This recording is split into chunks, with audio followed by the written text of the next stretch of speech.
toutes et à tous. Je m'appelle Merlin Keller et je vais vous parler de mon travail. Je suis ingénieur de recherche à EDF Recherche et Développement dans une équipe de spécialistes en modélisation probabiliste et statistique des phénomènes physiques. Alors qu'est-ce qu'on fait?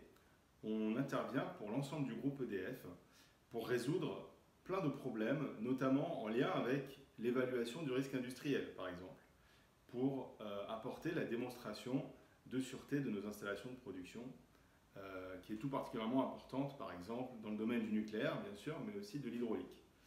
Mais en fait, on sert à résoudre tout un tas d'autres questions, comme par exemple l'optimisation des processus de maintenance, ou par exemple la conception de procédés innovants. Voilà, pour vous en citer que quelques-uns. Et en fait, le point commun entre toutes ces problématiques, c'est qu'elles font appel à des modèles physiques qui peuvent être de diverses sortes. Donc ça peut aller de la simple formule mathématique à des codes complexes éléments finis qui tournent sur des clusters. Donc pour vous donner un exemple, on va étudier par exemple un modèle qui va nous prédire la hauteur d'eau sur un tronçon de rivière en fonction du débit qui rentre sur son tronçon, de manière à prédire le risque de débordement d'une digue qui va protéger une installation de production d'électricité, par exemple.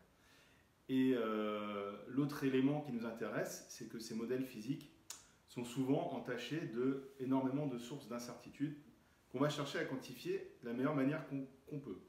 Par exemple, dans le cas du modèle de crue d'une rivière, on va avoir une incertitude sur la variabilité du débit.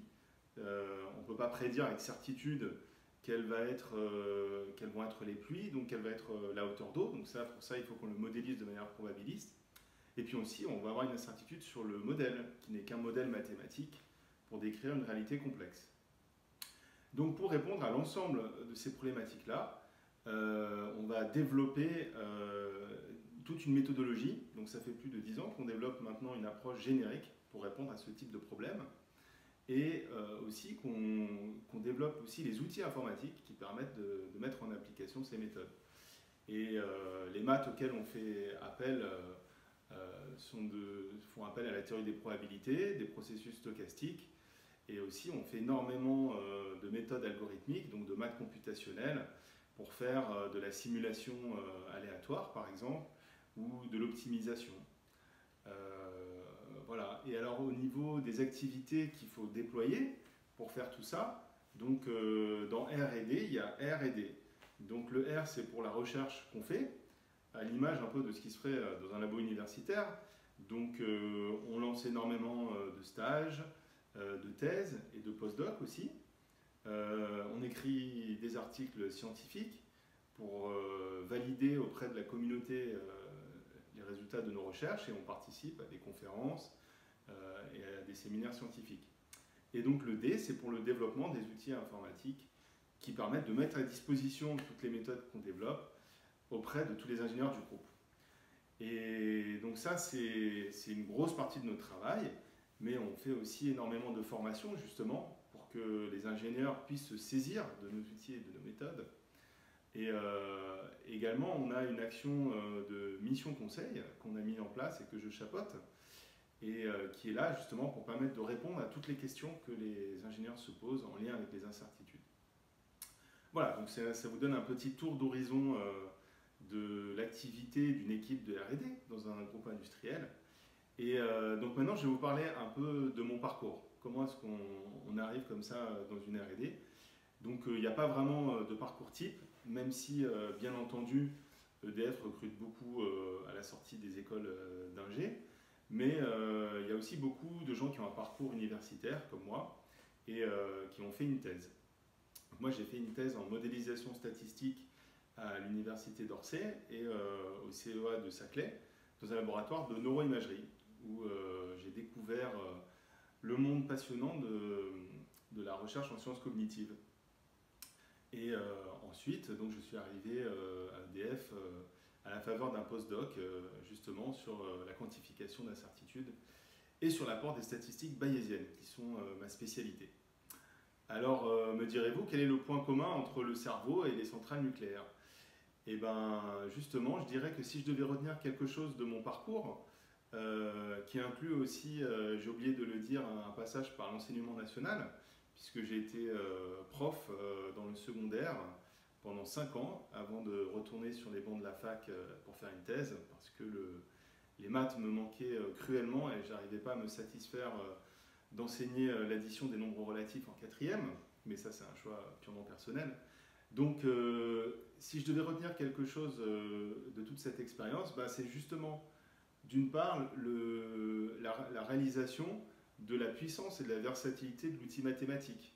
Parce qu'on se rend compte qu'en fait c'est exactement les mêmes méthodes qui permettent de comprendre à la fois le fonctionnement du cerveau et le fonctionnement d'une installation industrielle complexe. Et en fait, on se rend compte que les maths permettent d'aborder à peu près tous les problèmes en lien avec quasiment n'importe quelle activité humaine. Donc ça, c'est une bonne nouvelle. Ça veut dire que en faisant des études de maths, en fait, on peut se préparer à intervenir dans énormément de domaines différents et dans énormément d'entreprises qui emploient de plus en plus ces compétences. Donc voilà, ça c'est un premier point. Et après, un deuxième, c'est l'importance du travail en équipe pluridisciplinaire. Donc j'ai découvert déjà quand j'étais prof, parce que un prof ne travaille pas tout seul dans son coin, on travaille en collaboration avec les profs des autres matières.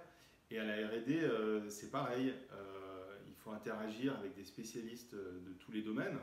Donc à la R&D, il faut savoir que quand même on est environ 2000 chercheurs, et il n'y a pas que des mathématiciens, il y a des gens de toutes les spécialités scientifiques qu'on peut imaginer. Il y a des hydrologues, des neutroniciens, des biologistes aussi pour étudier l'impact des rejets des installations industrielles dans le milieu naturel, des spécialistes du séisme, des géologues, etc., etc. Donc il faut pouvoir interagir avec toutes ces personnes-là, il faut pouvoir sortir de son domaine de spécialité pour pouvoir expliquer aux autres ce qu'on fait et être à l'écoute pour comprendre quelles sont leurs problématiques. Voilà, et alors moi, j'avoue que c'est une part importante du plaisir que j'ai à travailler, c'est dans le fait de découvrir quotidiennement des nouveaux sujets. Et donc on collabore entre nous à la R&D et aussi bien au-delà, puisque on interagit à la fois avec énormément de gens du monde académique pour conduire notre recherche, et aussi avec d'autres industriels qui se posent exactement les mêmes questions, mais dans des domaines différents, notamment avec l'aéronautique et l'aérospatiale, avec qui on développe en fait en collaboration tous nos outils informatiques.